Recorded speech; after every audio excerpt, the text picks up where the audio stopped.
तो मेरे बच्चों, तो आज है नीट 2025 के लिए इंपॉर्टेंट डिजीजेज एंड डिसऑर्डर्स का डे 2। और आज की इस वीडियो में मैं बॉडी फ्लूइड्स एंड सर्कुलेशन के सारी डिजीजेज एंड डिसऑर्डर डिस्कस करूंगा। और फर्स्ट डिजीज जो एनसीईआरटी में मेंशन है that is hypertension. Hypertension is high BP. तो एग्जैक्टली बीपी क्या होता है? हमारे अगर मैं एक ग्लास में पानी रख दूं तो पानी जो है वो ग्लास की वॉल पे कुछ ना कुछ प्रेशर अप्लाई कर रहा होगा। वैसे ही जो हमारी आर्टरीज हैं, वेन्स है, ब्लड वेसल्स हैं, उनमें जो ब्लड फ्लो कर रहा है वो हमेशा ब्लड वेसल्स की वॉल पे कुछ ना कुछ प्रेशर अप्लाई कर रहा होता है, दैट इज ब्लड प्रेशर। जो नॉर्मल ब्लड प्रेशर होता है वो कितना होता है? Normal BP is 120/80 mm of Hg। इसमें जो अपर 120 होता है वो होता है सिस्टोलिक प्रेशर, और जो लोअर 80 होता है that is called as diastolic pressure. Diastolic means जब हार्ट रिलैक्स है और सिस्टोलिक मींस जब हार्ट कॉन्ट्रैक्ट होगा। Okay, instrument use to measure BP is sphygmomanometer. सबने स्फाइग्मोमैनोमीटर मशीन देखी होगी, आजकल तो जनरली घर में होती ही है। ओके, इसके बाद एक क्वेश्चन और आ जाता है, व्हाट इज आइडियल बीपी। ये इंपॉर्टेंट बात है। जितने भी बेटा स्पोर्ट पर्सन्स हैं, जितने भी स्पोर्ट पर्सन हैं जो हेल्दी हैं, उनका बीपी 120/80 नहीं आता, उनका और अच्छा बीपी आता है, that is around 110/70 mm of Hg। उनका आइडियल बीपी ये होता है। आइडियल इज बेस्ट और नॉर्मल इज नॉर्मल, कोई बीमारी नहीं है। Is it okay? अब अगर नॉर्मल बीपी से बीपी ज्यादा हो जाए that is called as high BP, hypertension, और नॉर्मल बीपी से बीपी कम हो जाए दैट इज हाइपोटेंशन और लो बीपी। तो यही एनसीईआरटी में सबसे पहली डिजीज मेंशन है, ये हम पढ़ते हैं। तो hypertension is the term for blood pressure that is higher than normal. In this measurement 120 mm of Hg is the systolic और pumping pressure and it is diastolic. ये हमने पढ़ा दिया। If repeated checks of blood pressure of an individual is 140/90 और above then that is hypertension. Hypertension leads to heart diseases and also affect vital organ like brain and kidney. बहुत आजकल बहुत cases चल रहे हैं ब्रेन हेमरेज के। तो hypertension is one of the main cause of blood brain haemorrhage. Okay, next disease is coronary artery disease also called as atherosclerosis. इसे अब समझेंगे, बहुत ध्यान से समझना, बहुत ज़्यादा इंपॉर्टेंट है। ओके, तो इसे हम समझते हैं। तो अब ऐसे समझो, ये मैं हार्ट का एक रफ डायग्राम बना रहा हूं जल्दी से।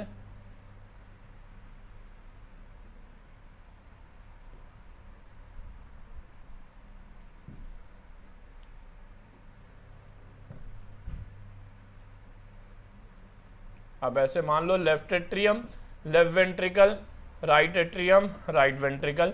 मैं समझाना कुछ और चाहता हूं, आपको वो समझना है।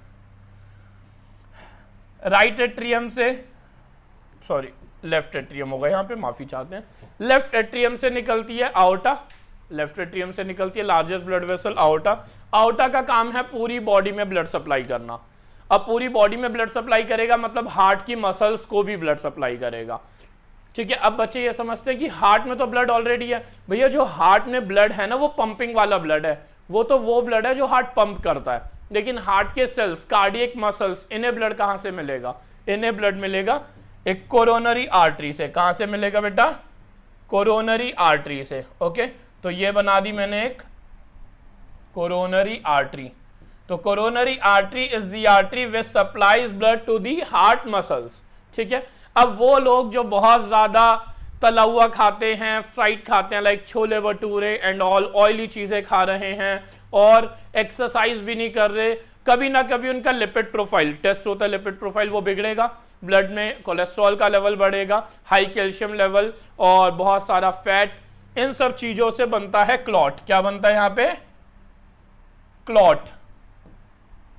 यहाँ पे बन जाएगा क्लॉट। क्लॉट को हम मेडिकल लैंग्वेज में थ्रोम्बस भी बोलते हैं। क्या बोलते हैं बेटा? थ्रोम्बस। ठीक है, ये जो क्लॉट है ये बॉडी में कहीं भी बन सकता है, कहीं भी ब्लड में कहीं भी हो सकता है। लेकिन अगर ये क्लॉट कोरोनरी आर्टरी में कहीं एक्यूमुलेट हो गया, कोरोनरी आर्टरी में ये क्लॉट बन गया, तो फिर यहां से जो ब्लड जा रहा है हार्ट मसल्स तक वो फ्लो रुकने लगेगा। रास्ता कम कर दिया ना इस क्लॉट ने, तो वो जो ब्लड है जो हार्ट मसल्स तक जाना चाहिए वो ब्लड रुकने लगेगा। वो ब्लड अगर रुकने लगेगा तो कहीं ना कहीं कार्डियक मसल्स को जो ब्लड मिलना चाहिए था वो नहीं मिल रहा। कार्डियक मसल्स को जो ब्लड नहीं मिल रहा मतलब कार्डियक मसल्स को कहीं ना कहीं ऑक्सीजन की सप्लाई कम हो रही है। यस और नो? कार्डियक मसल्स को कहीं ना कहीं ऑक्सीजन की सप्लाई कम हो रही है। This whole condition, this whole is called as coronary artery disease, CAD, और ऑल्सो कॉल्ड एज एथीरोस्क्लेरोसिस। अपना एक और मैं आपको क्लियर कर देता हूं, यहां पे एक वर्ड हम यूज करते हैं एथीरोस्क्लेरोसिस,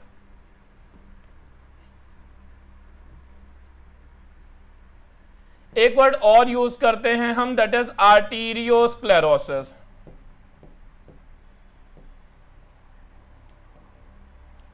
आर्टीरियोस्क्लेरोसिस, एथीरोस्क्लेरोसिस और आर्टीरियोस्क्लेरोसिस आपके कोर्स में यही बोल देते हैं, सेम है, लेकिन एग्जैक्टली सेम नहीं होते। एथीरोस्क्लेरोसिस इज जब कोरोनरी आर्टरी में कोई क्लॉट बने, कोरोनरी आर्टरी डिजीज में दोनों आते हैं, एथीरो और आर्टीरियो। अगर यहाँ पे क्लॉट बने तो एथीरो, लेकिन अगर आर्टरीज की वॉल जो है वो थिक होने लग जाए तो दैट इज आर्टीरियोस्क्लेरोसिस। तो ये डिफरेंस होता है, लेकिन हाँ दोनों कैड के ही पार्ट हैं। अब हम इसे पढ़ते हैं एनसीईआरटी से फटाफट, सॉरी, हाँ जी। तो एनसीईआरटी से इसे पढ़ा जाए तो coronary artery disease often refer to as atherosclerosis affects the vessel that supply blood to the heart muscle, और उस ब्लड वेसल का नाम क्या है? Coronary artery. It is caused by deposits of calcium, fat, cholesterol and fibrous tissue, which makes the lumen of arteries narrower. अगर fibrous tissue है generally तो arteriosclerosis है, और कुछ ये clot है तो atherosclerosis है। Is it okay? तो ये होता है बेसिक डिफरेंस। अब आता है एंजाइना। एंजाइना इज बेसिक नाम इज एंजाइना पेक्टोरिस। क्या नाम है बेटू? एंजाइना पेक्टोरिस लिखा हुआ है इन्होंने, मैं बिना बात के लिख रहा हूं, ये रहा एंजाइना पेक्टोरिस, एनसीईआरटी में है भी, ठीक है। एंजाइना पेक्टोरिस, अब आप समझो किसी को कैड हो गया, कोरोनरी आर्टरी डिजीज, मतलब उसके हार्ट मसल्स तक जो ब्लड जाना चाहिए था वो नहीं जा रहा, कम जा रहा है। हार्ट मसल्स तक ब्लड नहीं जा रहा तो कहीं ना कहीं हार्ट ब्लड तक मसल्स नहीं जा रहा तो कहीं ना कहीं हार्ट मसल्स तक ऑक्सीजन की सप्लाई भी कम है। ऑक्सीजन की सप्लाई कम है तो पूरे चेस्ट रीजन में पेन स्टार्ट होगा, and that acute chest pain is called as angina pectoris. तो इसीलिए हार्ट अटैक, हार्ट फेलियर, इनसे पहले का जो सिम्टम होता है वो एंजाइना पेक्टोरिस ही होता है, acute chest pen. Okay, a symptom of acute chest pain when no enough oxygen is reaching the heart muscle. Angina can occur in men and women of any age but is more common among the middle age and elderly. It occurs due to condition that affect the blood flow. Okay, अब last जो topic है, heading है heart failure, लेकिन इसमें तीन चीजें आती हैं, heart attack, heart failure and cardiac arrest. मैं तीनों समझा रहा हूं, बहुत इंपॉर्टेंट है, ध्यान से सुनिएगा। Heart attack, heart failure and cardiac arrest. Okay, तो सबसे पहले हम समझते हैं हार्ट अटैक। हार्ट अटैक को बेटू आप ऐसे समझो कि ये हार्ट है, left atrium, left ventricle, right atrium, right ventricle, यहां से निकल रही थी आउटा, आउटा से एक ब्लड वेसल है दैट इज कोरोनरी आर्टरी, वो ब्लड की सप्लाई को लेके जा रही थी, और यहां पे मैंने बताया था अभी 2 मिनट पहले कि क्लॉट बन जाता है, that is called as clot और थ्रोम्बस। ठीक है, अब ब्लड यहां से जो जा रहा है वो अच्छे से पहुंच नहीं पा रहा हार्ट मसल्स तक, हार्ट मसल्स तक अच्छे से ब्लड नहीं पहुंचेगा तो ऑक्सीजन की सप्लाई कम हो गई, ऑक्सीजन की सप्लाई कम हो गई तो कभी कभी सडन डैमेज होता है हार्ट मसल्स का, और उसे बोलते हैं heart attack. Heart attack is sudden damage of cardiac muscles due to insufficient oxygen supply. अगर कार्डियक मसल्स को ऑक्सीजन सप्लाई अच्छे से नहीं मिल रही है तो हार्ट मसल सडनली डैमेज हो जाएंगी, and that is called as heart attack. ठीक है, अब आपके मन में क्वेश्चन आ रहा होगा कि सर हार्ट अटैक जनरली एक बार होता है तो फर्स्ट हार्ट अटैक में इंसान बच जाता है, किसी की बुरी किस्मत हो तो फर्स्ट में भी जा सकता है, सेकंड में भी बच सकते हैं, जाको राखिए साइया मार सके ना कोई, और मर भी सकते हैं। तो ये रीजन क्या है कि फर्स्ट हार्ट अटैक में इंसान बच गया, second first heart attack generally इंसान झेल लेता है। रीजन भैया जो फर्स्ट हार्ट अटैक आया उसमें ऑक्सीजन की सप्लाई कम पड़ी, ऑक्सीजन की सप्लाई कम पड़ी ब्लड को, हार्ट मसल्स को, तो हार्ट मसल्स में सडन डैमेज आ गया। लेकिन जो डैमेज हुआ, मैं पिंक से दिखा रहा हूं, ये जो डैमेज हुआ वो यहां पे थोड़ा सा ही पार्ट हुआ, इतना सा पार्ट हार्ट मसल्स का डैमेज हो गया। अब ये जो हार्ट मसल्स हैं ये हो गई खराब, because heart muscles are in G0 phase of the cell cycle, heart muscles can not divide again and again, तो ये डैमेज हो गई। लेकिन हमने भाई ट्रीटमेंट स्टार्ट कर दिया कि इस क्लॉट को डिसॉल्व कर दिया या फिर बाईपास सर्जरी कर दी। बाईपास सर्जरी इज, हमने एक एक्स्ट्रा आर्टरी ले ली थाई से और वो आर्टरी यहाँ पे लगा दी, एक नया रास्ता बना दिया ब्लड फ्लो का। बाईपास, बाईपास का मतलब होता है जैसे करनाल बाईपास है दिल्ली में, कि मेन रोड अगर एक ही रास्ता है और उस पर बहुत ज्यादा ट्रैफिक है तो एक और रास्ता बना दो कि वो ट्रैफिक कम हो जाए। तो यहाँ पे बहुत ज्यादा ट्रैफिक हो रहा था ब्लड के लिए, तो हमने एक और रास्ता बना दिया। That's why this is called as bypass surgery. अब जो डैमेज हो गई उन्हें तो हम नहीं बचा सकते थे, गई वो तो, लेकिन हमने ट्रीटमेंट करके बाकी का जो 90% हार्ट, 95% हार्ट सही काम कर रहा है, हमने उससे ठीक कर दिया और ठीक कर दी चीज़ें। तो अभी उसने फर्स्ट हार्ट अटैक झेल लिया, ठीक है। अब सेकंड हार्ट अटैक में कहीं और की मसल डैमेज हो गई तो प्रॉब्लम बढ़ती जाएगी, डेथ हो सकती है। Is it okay?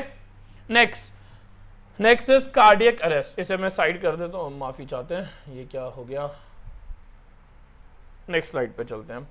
Next is बेटा कार्डियक अरेस्ट।